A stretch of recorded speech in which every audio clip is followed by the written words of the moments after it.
Surat people's bank દ્વારા એક press કોન્ફરન્સનું આયોજન કરવામાં આવ્યું હતું, જેમાં સુરત પીપલ્સ બેંકના તમામ ડિરેક્ટરો હાજર રહ્યા હતા. સુરત પીપલ્સ બેંક દ્વારા એક ઐતિહાસિક લોનની જાહેરાત કરી છે, જેમાં નાના ઉદ્યોગો અને નાના વેપારીઓને પ્રોત્સાહન આપવા માટે ખૂબ ઓછા દરે લોનની જાહેરાત કરી છે, જેમાં 96 લાખથી ઓછી કોઈ પણ નાના વેપારી, ટ્રેડર કે ઉદ્યોગ સાહસિકોને લોન જોઈતી હોય તો 7.5% લઈને 8% સુધીના રેટ ઓફ ઇન્ટરેસ્ટ પર લોન ઉપલબ્ધ કરવામાં આવશે એવી જાહેરાત કરી છે. ત્યારે આ જાહેરાત કરવાથી નાના ઉદ્યોગો અથવા મધ્યમ વર્ગના લોકોને ખૂબ જ રાહત થશે. આ ઉપરાંત પીપલ્સ બેંક દ્વારા મહિલાઓના ઉત્થાન માટે અને તેઓ પગભર બને તે માટે 1 લાખ રૂપિયાની 8% દરે લોન માટેની જાહેરાત કરી છે, જેથી મહિલાઓ પણ આત્મનિર્ભર બની શકે અને પોતાનો વ્યવસાય શરૂ કરી શકે.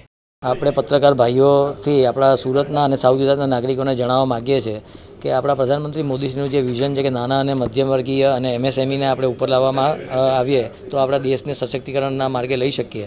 તે અને જે નવો કાયદો આવ્યો છે કે જે MSMEના પેમેન્ટ હોય તે 45 દિવસની અંદર એ લોકોએ ચૂકવવો પડે, નહીં તો એ લોકોની એ આવકમાં બાદ નહીં મળશે. તો સ્વાભાવિક છે કે લોકોની વર્કિંગ કેપિટલની જરૂરિયાતો રહેશે.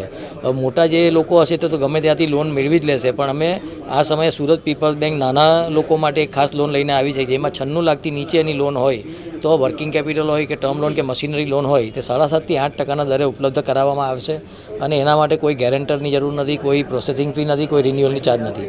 તો આ બધાને અપીલ છે કે આ લોનનો મહત્તમ લાભ લો અને સુરત પીપલ્સ બેંકની કોઈ પણ નજીકની શાખાનો સંપર્ક કરો અને બને એટલો આ લોનનો પ્રસાર કરો અને આપણા લોકો, સુરતના લોકોને આનો લાભ મળે એ માટે સૌ સાથે મળીને અમને સહકાર આપો.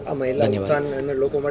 અને બીજી એક લોનની જે સ્કીમ છે જે કહો છો તે 1 લાખ રૂપિયાની જે મહિલા ઉત્કર્ષ લોન છે, તેમાં 1 લાખ રૂપિયા કોઈ પણ મહિલાને 1 લાખ રૂપિયા સુધીની લોન માસિક 2030નો હપ્તો 60 મહિના સુધી એને ભરવાનો રહેશે. એમાં 8%નો વ્યાજદર રાખવામાં આવ્યો છે અને ફક્ત એક જામીન એને આપવાનો રહેશે. તો એ પણ અત્યાર સુધી અમે 6.81 કરોડ રૂપિયા આ રીતે મહિલાઓને આપી ચૂક્યા છે. તો મહિલાઓને પણ અમારી અપીલ છે કે આ લોન જેને પણ આવી જરૂર હોય, કોઈ પણ તમે ગૃહિણી હોય કે કામ કરતા હો તો એક જામીન લઈને તમે આપો અને સુરત પીપલ્સ બેંકની કોઈ પણ શાખામાંથી તમે આ યોજનાનો લાભ.